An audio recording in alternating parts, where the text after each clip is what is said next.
അല്ലാഹുവിന്റെ പ്രവാചകൻ വീണ്ടും പറഞ്ഞു, വലഹറത്തിൽ കൈനാത്തു വൽ മആസിഫു.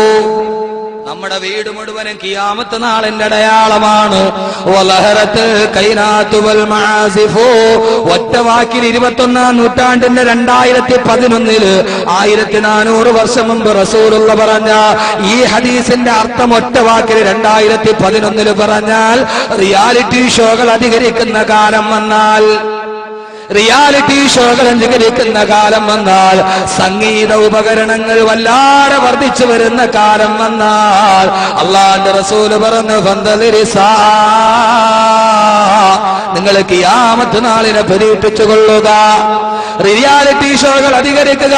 40 കഴിഞ്ഞവനൊരു ഷോ, 45 തീർന്നവനൊരു ഷോ, 60ലേക്ക് കാലെടുത്തവന് മറ്റൊരു ഷോ, 18 കഴിഞ്ഞവന് വേറൊരു ഷോ, 12 കഴിഞ്ഞവർക്ക് വേറൊരു ഷോ, തലമുടി നരച്ചവനൊരു ഷോ, നരക്കാത്തവനൊരു ഷോ, മുട്ടുമറഞ്ഞവനൊരു ഷോ, ഇങ്ങനെ 10,000 ഷോകൾ വന്നാൽ മാപ്പിളപ്പാട്ടിനൊരു ഷോ, മാപ്പിള അല്ലാത്തതിനൊരു ഷോ.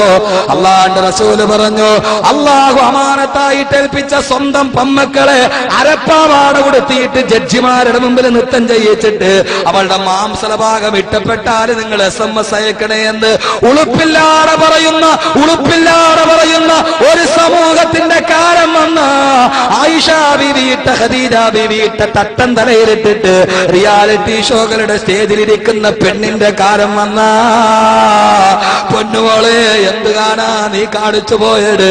ആയിഷ ബീവി ഇട്ട ഹിജാബല്ലേ, ഖദീജ ഇട്ട ഹിജാബല്ലേ, ഫാത്തിമ ഇട്ട പർദയല്ലേ, ബഹുമാനപ്പെട്ട മൈമൂന ബീവി ഇട്ട് തന്ന ഹിജാബല്ലേ, ആ ഹിജാബിട്ട് മദീനത്തിന്റെ മണ്ണിലൂടെ നടന്നതല്ലേ?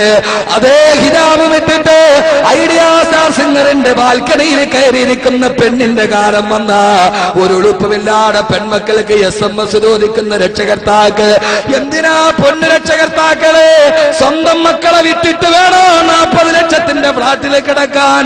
അങ്ങനെ ഒരു സൗകര്യം നമുക്ക് എന്തിനാ? ചെറ്റക്കുടിൽ ജീവിച്ചാലും അള്ളാഹുവിന്റെ സ്വർഗത്തിലോട്ട് കൈപിടിച്ചു പോകുന്ന പൊന്നുമക്കള് വേണ്ടേ? അള്ളാഹുവിന്റെ റസൂല് പറഞ്ഞു, ഭാഷ കടുത്തു പോയാൽ നിങ്ങൾക്കാർക്കും ഒരു പ്രശ്നവും തോന്നരുത്. ചില ആളുകളൊക്കെ ഇതിപ്പോ ഹലാലാണെന്നുള്ള രീതിയിലാണ് ചെയ്യുന്നത്. അത് പട്ടുറുമാനാണെങ്കിൽ കുഴപ്പമില്ല, മാപ്പിളപ്പാട്ടല്ലേ? ഏത് മാപ്പിളപ്പാട്ടാപങ്ങള്, ഏത് പട്ടുറുമാലാപങ്ങള്? അല്ലാഹുവിന്റെ റസൂല് പറഞ്ഞു, വാദ്യോപകരണങ്ങൾ വർദ്ധിച്ചു കഴിഞ്ഞാ പന്തലിരിസാ, പെണ്ണുങ്ങള് കഥാപ്രസംഗം പറയുന്ന കാലം വന്ന, പെണ്ണുങ്ങള് നാടകത്തിനിറങ്ങുന്ന കാലം വന്ന, കഥാപ്രസംഗം ഇന്ന് സ്ത്രീകളിൽ സുലഭമാ, പരിശുദ്ധ ദീനിനു വന്ന ഗുരുതര രോഗമാ. കഥയും നബി യൂസുഫ് സുലൈഖ ബന്ധമാ, അത് യുവതിയായാൽ പിന്നെ സീറ്റും അസാധ്യമാ. കഥ ബീവി ആസൂറായുമായാൽ പിന്നെ തികച്ചും ഹലാലെന്നുള്ള മട്ടും തന്നെ. തഴവാ ഉസ്താദ് പറഞ്ഞതുപോലെ, അതുകൊണ്ട് വാദ്യോപകരണങ്ങളുടെ അതിപ്രസരണം വന്ന, അള്ളാന്റെ ഖുർആൻ പോലും ഓതുന്നത് വാദ്യമേളങ്ങളുടെ അകമ്പടിയോട്. അള്ളാഹു നമ്മളെ കാത്തുരക്ഷിക്കട്ടെ. അള്ളാന്റെ റസൂല് പറഞ്ഞു, റുബ്ബകാരിഇൽ ഖുർആൻ, എത്രയോ ആളുകളാണ് ഖുർആൻ ഓതുന്നത്, അവൻ ഓതുമ്പോൾ വൽ ഖുർആനു യൽഅനുഹു, ഖുർആൻ അവനെ ശപിച്ചുകൊണ്ടിരിക്കുകയാണെന്ന് നബി മുഹമ്മദ് മുസ്തഫ.